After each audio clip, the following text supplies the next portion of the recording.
And joining us today is Miss Kristie Jones. She is a high school construction and carpentry teacher at Franklin County Career and Technical Center. She was named the 2022 Harbor Freight Tools for Schools Prize for Teaching Excellent, and she got $100,000. Welcome, Kristie. Hi, Rebecca. Thank you for having me. You get to celebrate all over again because, girl, we've been trying to do this since last year. But you know what? We are here and celebrating it now. So, how long has it been since you received the $100,000? It's been a hot minute. It's been long enough that I've been spending it pretty well.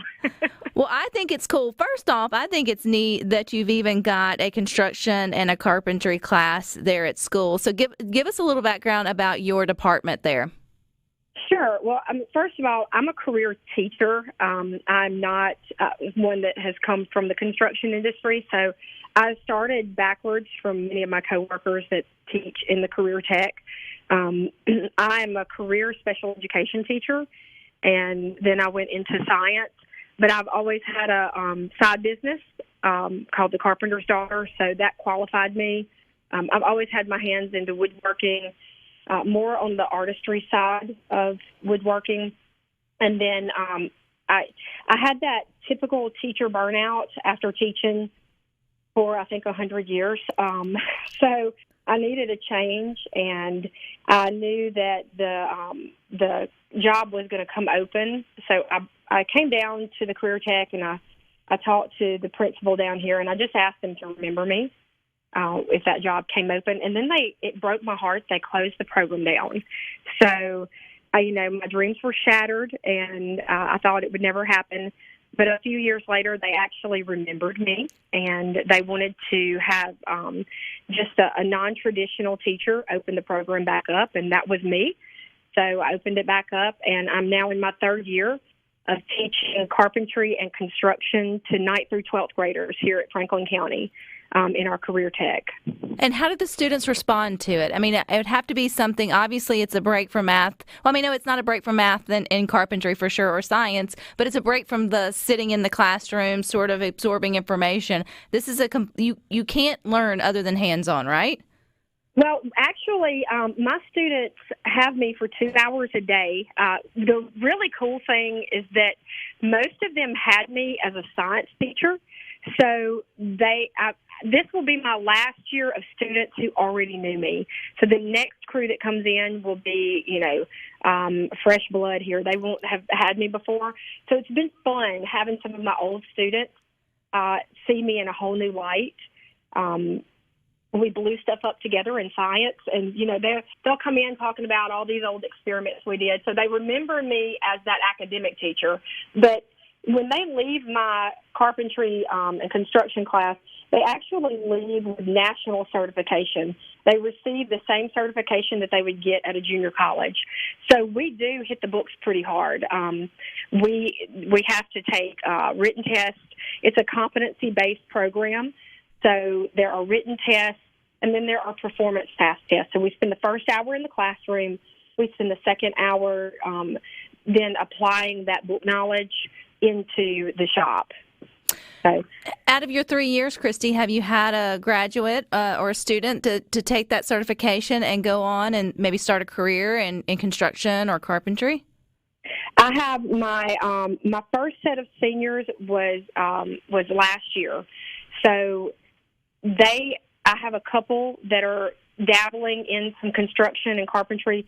This year will be my next set of seniors that are graduating, and I have two, I believe, that are going to be going into construction and carpentry. I had one call me actually last week, and he said, I need a job. Can you help me? So I started helping him make connections to getting a job. And then the Mississippi Construction Education Foundation has a really good, I have a good connection with them, and they have a good program called COIN that we're just starting to kind of train on, that we're trying to connect our students to industries within Mississippi and help them connect to jobs. So that is a huge part. But my program is young, and a lot of my students this year are actually 9th and 10th graders. So I follow them through graduation, but they may not still be my student, but I do follow them through their graduation to try to help them.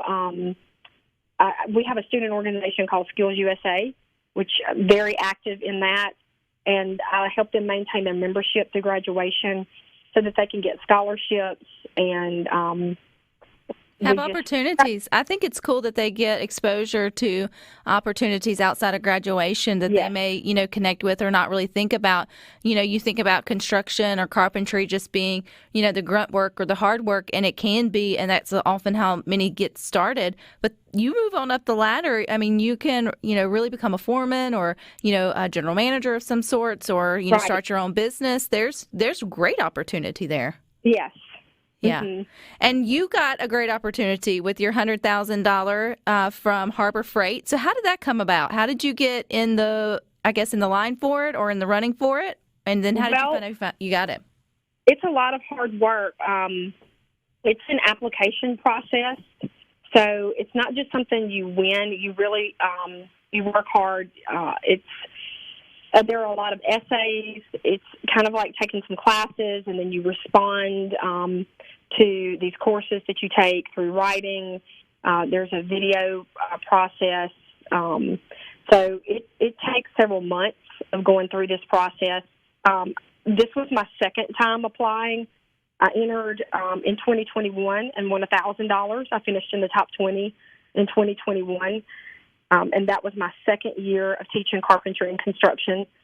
So I really was so shocked when I won as a third-year teacher and got that grand prize. I was just blown away. And I think it was a little bit of a whirlwind for you after that. I know a lot of people were interested in your story. A lot of folks showed up for your presentation ceremony. Cindy Hyde-Smith was there as well as others. So what's it been like since you won it, and how have you spent it? I've been doing a lot of shop improvements. When I was able to come back into this program, our school shop had some great equipment, but it was very old equipment. So I've been doing a lot of just replacing very large equipment, which is very expensive. And then our electrical was pretty bad. We couldn't run all of our equipment at the same time without throwing breakers. And so I hired in an electrician, and he and his crew have completely fixed our electrical issues and just got us running top notch. So I have equipment coming in all the time. And then I mentioned earlier, we're very active in our student organization. That requires a lot of travel, competitions, and uniforms. They have very specific uniforms, and those uniforms are very expensive. So I've been able to outfit my students in those uniforms, pay for their competitions. They've not had to pay for that, pay for their food while we're traveling. That's been terrific. It has just taken the burden away from my students' families so that we can just go and compete without worry. Oh, I love that. And I also just think this is a really cool program. Do a lot of schools have this program, and I'm just not there, with the child yet to hear about it? Or is it something that's growing in interest, Kristie? I think it's getting bigger, but a lot of schools have it. We have state competition in Jackson, March the 7th through the 9th at the Coliseum. You should come check it out, and I think you would see how big it really is. Our students compete in everything from leadership skills to the hands-on. I have students in everything from quiz bowl to mock interviews, speech, all the way to electrical wiring.